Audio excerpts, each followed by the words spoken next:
very much, Mr. Karamveer Singh, for a humorous speech.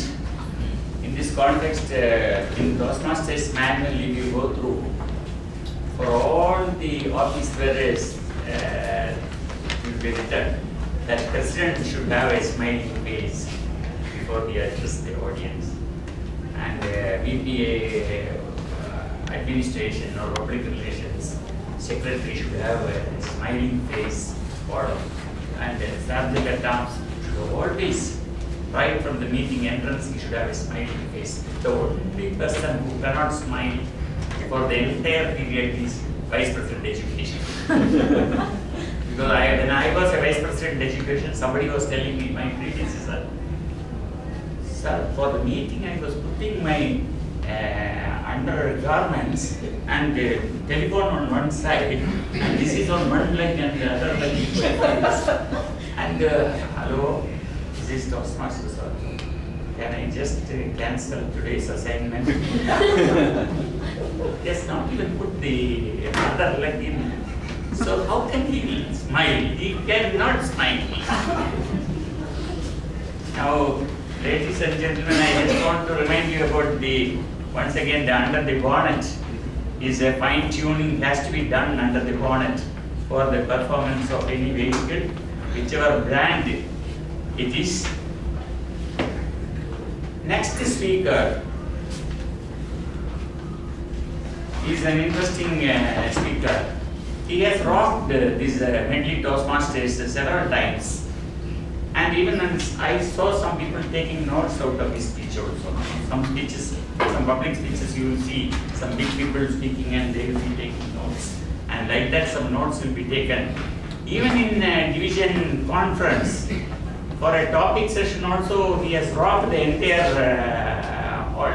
That type of speaker is coming with a lot of gunpowder with him. His evaluator is a special evaluator.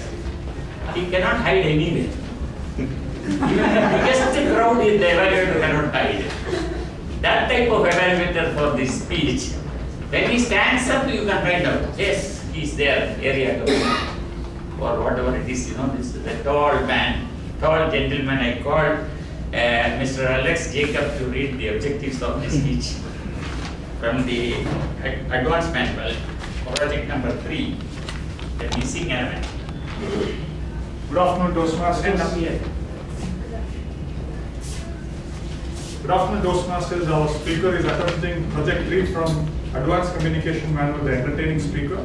The project 3 title is Make Them Laugh. And the objectives are: prepare a humorous speech drawn from your own experience, strengthen the speech by adopting and personalizing humorous material from outside sources, deliver the speech in a way that makes the humor effective, and the time allotted for this particular speech is 5 to 7 minutes. All the best to the speaker and all to you. Thank you, Mr. Alex Jacob. Now you would have seen, can he hide anywhere? I have to redo my... Now coming to the speeches, this is my personal opinion. All the speeches should have humor in it.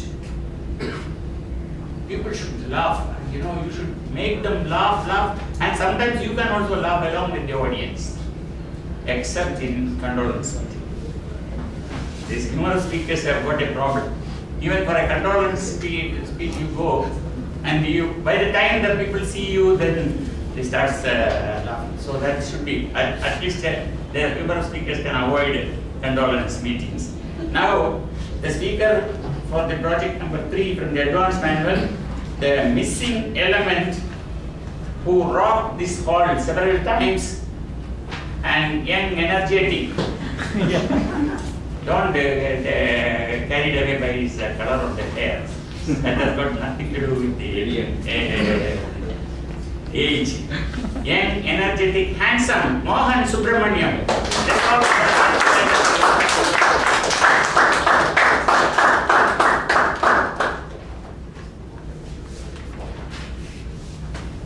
I'm happy to be called young. My hands were shivering. I was sweating profusely. Palms ice cold. I was wondering, should I be even attempting But I summoned up all my courage and slowly opened the door. Chill air greeted my face. The person who was sitting there showed some signs which I understood with a lot of difficulty. Sign up, take the agenda, get lost to an empty chair. That was my first Medley visit about 2 years back. As I walked in, I saw two heads with grey hair, and the sense of belonging was immense. I immediately signed up and did my CC1 2 weeks later. It was a terrible speech from my perspective. After the meeting, Ramlingam walked to me and said, "Excellent speech." Really? But he said you should avoid this pendulum walking. What is that? Walking continuously on stage. We are supposed to take feedback seriously, the two from Ramlingam. I did that. 3 weeks later, I delivered my CC2. I stood like a rock. After the speech, I thought Ramlingam would be happy. After the meeting, he walked to me and said, "Excellent speech. Come on." And he asked, "Why were you not moving on stage? You were standing in one position. You were supposed to move on stage." Toastmaster of the day, fellow Toastmasters and guests, welcome to Toastmastering speeches and evaluations. CC3, CC4, for the benefit of guests, these are all project numbers. CC3, CC4, CC5, CC6. The numbers were growing up, but I was not going anywhere. I didn't win a single ribbon for the best speaker. So life is absolute and relative. As I was feeling sad that I was not winning, I was also feeling worse, relatively, when I felt Alex, Sunil were winning every time they went on stage. Not only that, they had a bad habit of just flashing the ribbon on my face when they walked back.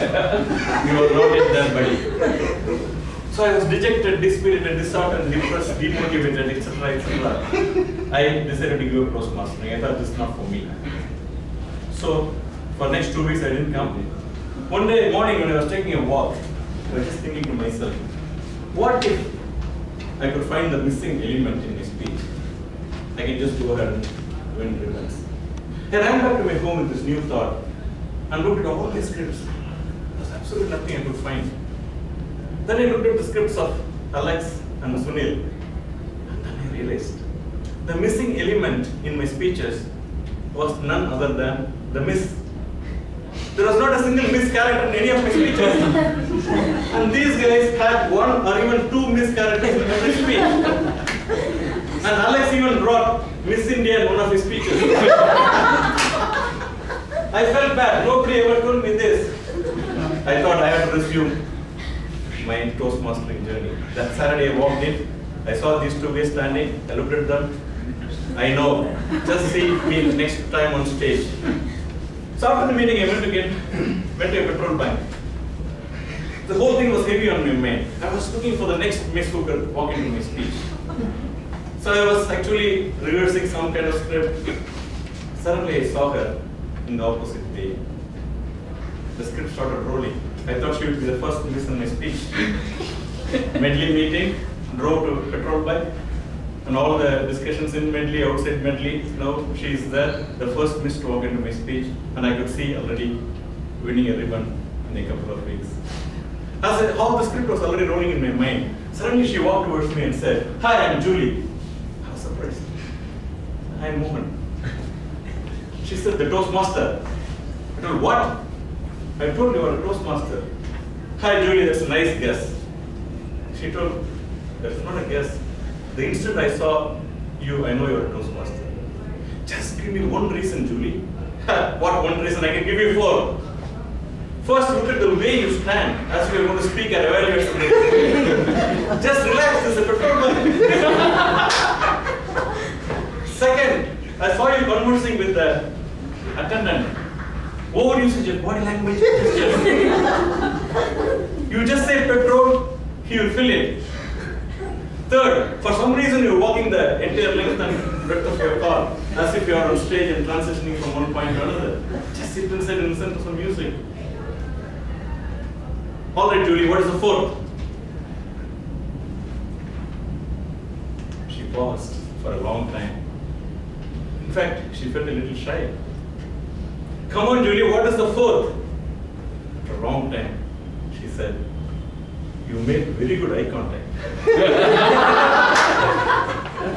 Julie, that's what I taught me in Toastmasters.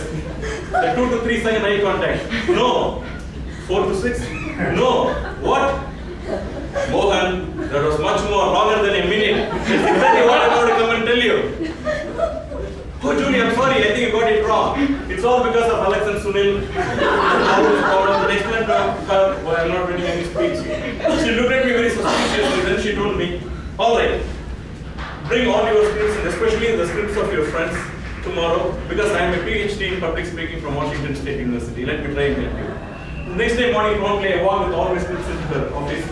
She looked at all my scripts and said, how can you write all these scripts without a single mischaracter? And you are hoping to win a ribbon.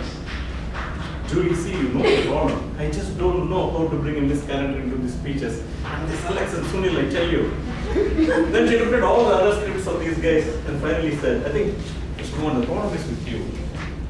You got unnecessarily distracted by the mischaracters in other speeches.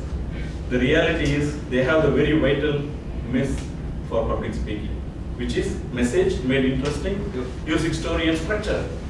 So that is the miss you should bring to your speeches, and you should definitely win. So the problem is with you, not with Sunil or Alex.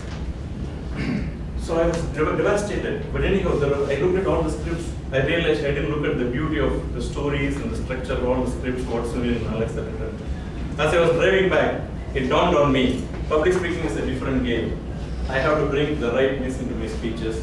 So friends, whenever you write script next time, bring the right miss, which is message, and make it interesting using story and structure, and you will rock on stage.